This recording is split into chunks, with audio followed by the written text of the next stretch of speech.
A while back I bought this really neat hand-engraved copper vase. The artist's Instagram is in the description if you want to see his stuff. As cool as it is on its own, I don't like having a bunch of non-functional stuff taking up space on my tabletops, so I decided to give it a function. I thought it would be cool to use a cheap string of LEDs to turn it into a lamp. This is a 100-foot string.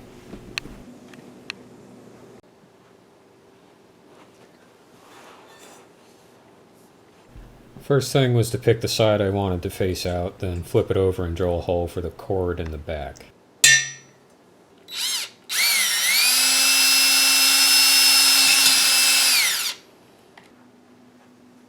Then I had to unwind 100 feet of lights back and forth in my apartment to access the other end without tangling it. Then I could pull all of it through the hole I drilled.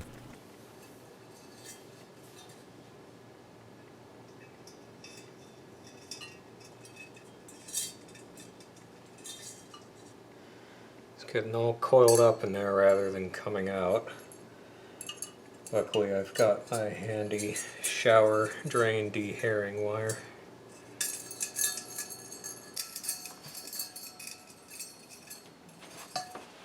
Once I got to the other end, I tied a knot in the cord so it wouldn't pull out of the vase.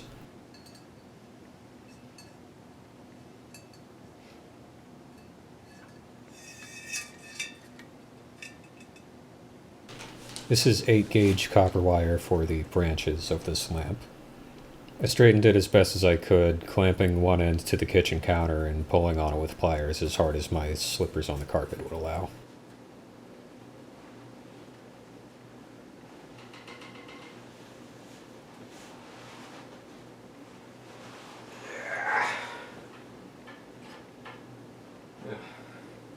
Pretty close.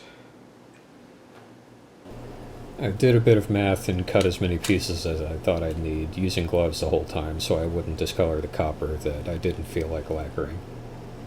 I like to cut from multiple angles so the ends are more rounded rather than a single chisel edge.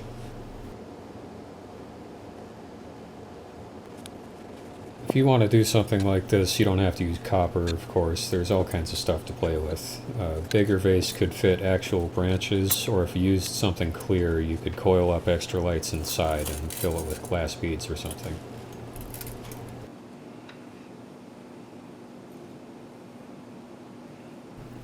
These pieces will go on the ends of the branches to give the lights something to hold on to when they wrap down the other way.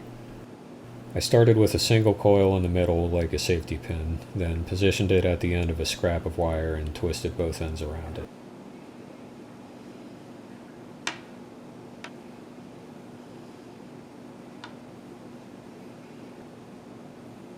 And I pushed open that first coil for the light string to lay in, and pinched the second set of coils a bit so it would grip the branch wire.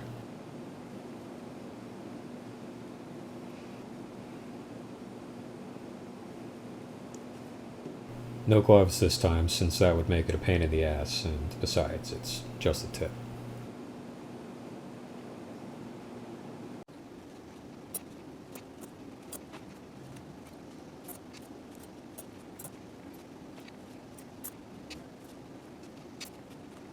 Now, I was not looking forward to actually wrapping the lights around the copper branches, so I bribed myself with gingerbread men.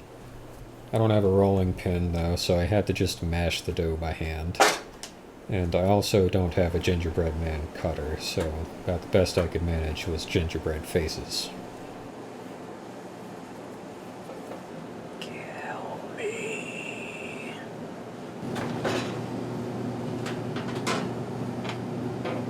Beautiful.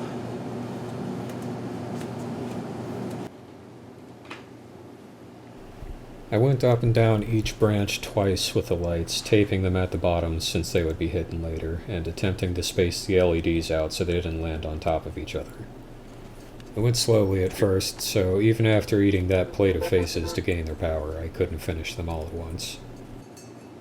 One down, about 20 to go. Eventually, I got all of them wrapped and coiled up the excess on the last extra long branch that will fasten to the vase. Hardly any leftovers. Say my calculations were about perfect.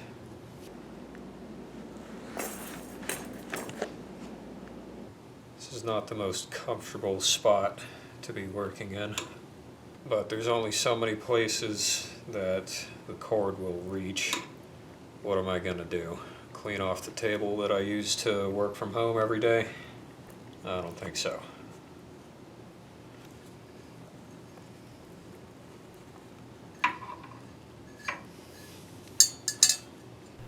Gathered up all the branches and wrapped copper wire around the bottom 2 inches. This did a pretty good job of concealing the tape at the bottom of each branch. That extra long branch goes through a hole in the bottom of the vase and is bent over to prevent the whole thing from coming out. Lastly, I spread out and bent the branches to look more like branches. My biggest complaint with this whole thing is that there's nothing to hold them in place rotationally, so they tend to swivel to where I don't want them.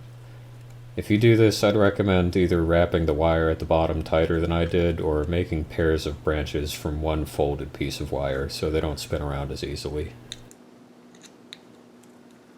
I hope that actually works. This switch is way too big for this wire.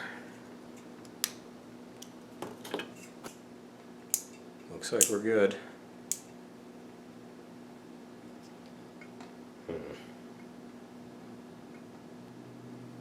No more adjustment, I'm thinking.